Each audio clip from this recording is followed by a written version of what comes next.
Pemirsa, tetaplah bersama kami di Beranda Nusantara, karena berbagai informasi menarik lainnya akan segera hadir sesaat lagi.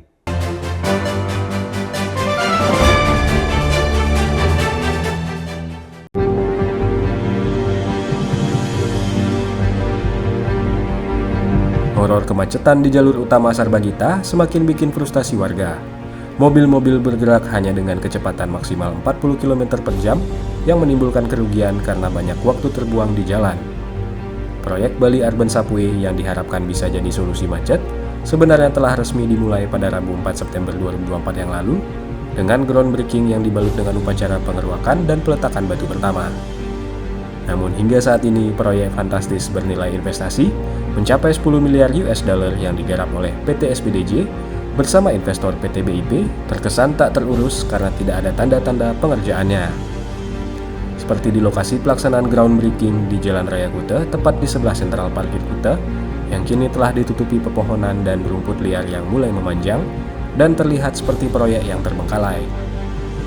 Lokasi tersebut hanya ditutup oleh pagar berwarna kuning di dua pintu sisi utara dan selatan. Terpampang pula spanduk yang bertuliskan PT Sarana Bali Dwi Pajaya di depan lokasi tersebut. Lantas, apakah proyek Bali Subway ini dibiarkan mangkrak begitu saja? Kepala Dinas Perhubungan Bali IKD Mudarte mengatakan, kendala yang dihadapi proyek ini terletak pada pembiayaan, persiapan teknis, serta terkait dengan regulasi yang masih perlu dilakukan penyempurnaan. Mudarte menegaskan di Sub Bali saat ini menunggu kepastian investor yang akan menjadi mitra baru dalam pembangunan moda transportasi berbasis rel atau kereta Bali Subway. Seperti yang kita ketahui, pencarian investor menjadi tugas PT BIP sebagai lead konsorsium.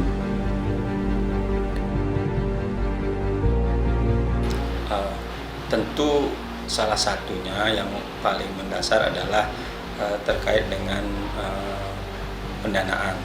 Nah, kita harus mempertimbangkan kemampuan fiskal pemerintah daerah Provinsi Bali, dan selain itu juga terdapat juga hal-hal yang menyangkut persiapan teknis, termasuk juga regulasi-regulasi yang masih perlu dilakukan penyempurnaan.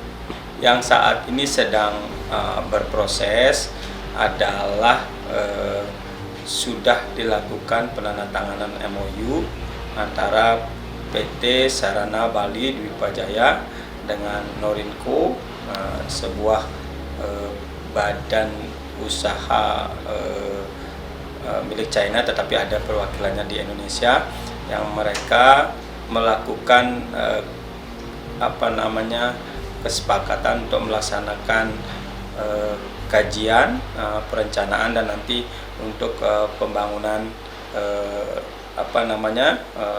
perkereta apian ini nanti sangat bergantung kepada hasil nanti kajian yang dilakukan. Sementara itu, Direktur Utama PT SPDJ Ervan Maksum melalui pesan singkatnya mengakui jika belum ada pengerjaan proyek dalam waktu dekat. Untuk Bali Subway, ia mengatakan baru masuk di tahap perencanaan dan belum dapat dipastikan kapan proyek kereta di Bali itu akan dilanjutkan pengerjaannya. Berdasarkan rencana awal, proyek MRT Bali dirancang dalam 4 fase yang menghubungkan Bandara Ngurah Rai hingga Ubud. Bahkan target ambisiusnya, fase Bandara Kuta bisa beroperasi pada 2028. 8 unit mesin bor terowongan tunnel boring machine juga sempat direncanakan tiba pada April 2025. Publik kini menanti apakah proyek kereta api Bali ini akan segera terrealisasi atau kembali tertahan dalam tahap perencanaan.